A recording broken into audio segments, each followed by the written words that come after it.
और इस वक्त ये तस्वीरें हम आप तक पहुंचा रखेंगे हैं। प्रधानमंत्री नरेंद्र मोदी संसद भवन पहुंच चुके हैं और आज संसदीय दल की बैठक जो है उसमें वे शिरकत करने वाले हैं।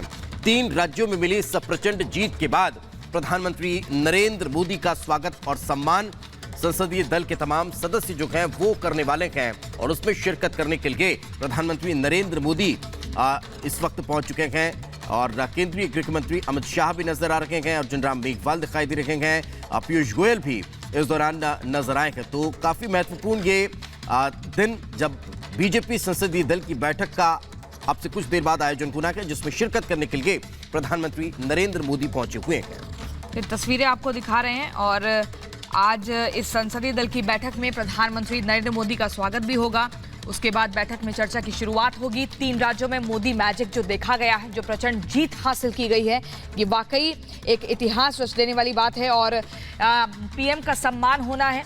ऐसे में यहाँ पर जो तस्वीरें हम आपको दिखा रहे हैं, ये प्रधानमंत्री नरेंद्र मोदी संसदीय दल की बैठक की तरफ आगे बढ़ते हुए और इस बैठक में कई महत्वपूर्ण बिंदुओं पर चर्चा होगी। ये माना जा रहा है कि लगातार इंतजार ये भी हो रहा है कि जिन 3 राज्यों में प्रचंड जीत बीजेपी की तरफ से दर्ज की गई है, जल्द से जल्द मुख्यमंत्री के नाम का भी ऐलान किया जाए। हालांकि अभी वो विधायक दल की बैठक के बाद ही तस्वीर साफ हो पाएगी।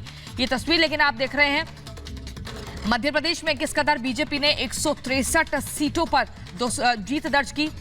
और सुजाता के पास हम सीधा चलेंगे। सुजाता, संसदीय दल की बैठक शुरू होने वाली है। प्रधानमंत्री नरेंद्र मोदी का स्वागत होगा इस बैठक में, उसके बाद कई महत्वपूर्ण बिंदुओं पर चर्चा होगी। क्या कुछ और जानकारी?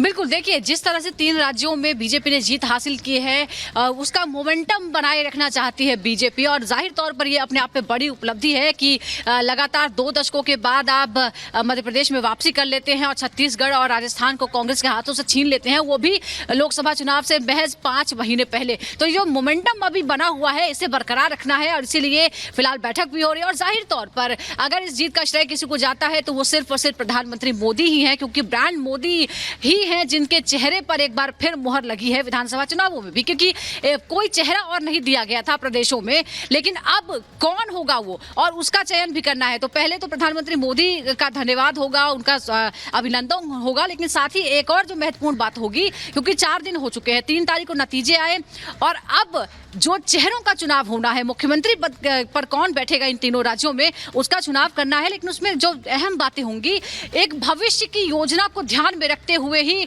उन 3 चेहरों का चुनाव होगा। जीते हुए सांसदों का इस्तीफा भी दिलवा दिया गया है, तो इससे ये कयास जो है वो और मजबूत हो गए हैं कि शायद कोई नया चेहरा यहाँ पर हो सकता है, लेकिन उसमें भविष्य देखना जरूरी है। आगे 2 दशकों की राजनीति को ध्यान में रखकर ही उनका चुनाव होगा। हो सकता है कि वो युवा चेहरे हों, पहली बार के भी हों, युवा भी हों, जिनमें इस तरह से इन्वेस्ट किया जाए कि वो आने वाले समय में इन प्रदेशों को खुद संभाल पाएं और भविष्य उसमें देखा जाए। ये भी बातें हैं। इसके अलावा अगर हम इन प्रदेशों की ही बात करें तो लोकसभा चुनावों में भी इसी मोमेंटम को बरकरार रखना है, क्योंकि 60 से ज्यादा सीटें सिर्फ इन 3 प्रदेशों में ही है, इसलिए ये बहुत महत्वपूर्ण है।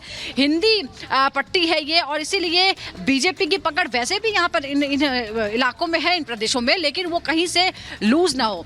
तो विधानसभा और लोकसभा दोनों में ही किस तरह से जो बैलेंस है वो बरकरार रखना है, वो जाहिर तौर पर है। और प्रधानमंत्री मोदी आगे भी जाहिर तौर पर आगे भी जब तक वो सक्रिय राजनीति में रहेंगे, वो बीजेपी की तरफ से सबसे प्रमुख, सबसे बड़ा चेहरा जाहिर तौर पर रहेंगे। लेकिन जरूरत इस बात की भी है बीजेपी को कि और जो युवा नेता है उन्हें तैयार किया जाए भविष्य के लिए, और इस प्रदेशों में भी और केंद्र की राजनीति के लिए भी, क्योंकि कई बार ये सवाल उठते हैं कि प्रधानमंत्री मोदी पर जो इतनी निर्भरता है पार्टी की, वो भविष्य में क्या होगा उसका, क्या पार्टी के लिए विकल्प तलाशने की जरूरत नहीं है, नर्चर करने की जरूरत नहीं है। तो इस पर भी जाहिर तौर पर ध्यान दिया जाने की जरूरत है, क्योंकि बीजेपी अभी पूरी तरह से प्रधानमंत्री मोदी के चेहरे पर निर्भर हो चुकी है। कई जगहों पर इस तरह की चर्चाएं भी होती है कि जो प्रदेश के नेता होते हैं वो ये सोच लेते हैं कि प्रधानमंत्री तो हैं ही, उनके नाम पर ही हम वोट ले लेंगे या जनता उनके नाम पर हमें वोट दे देगी। लेकिन इस तरह से जो अलग अलग क्षेत्रों पे दूसरे नेताओं को भी खड़ा करने की जरूरत है, जैसा कि योगी आदित्यनाथ के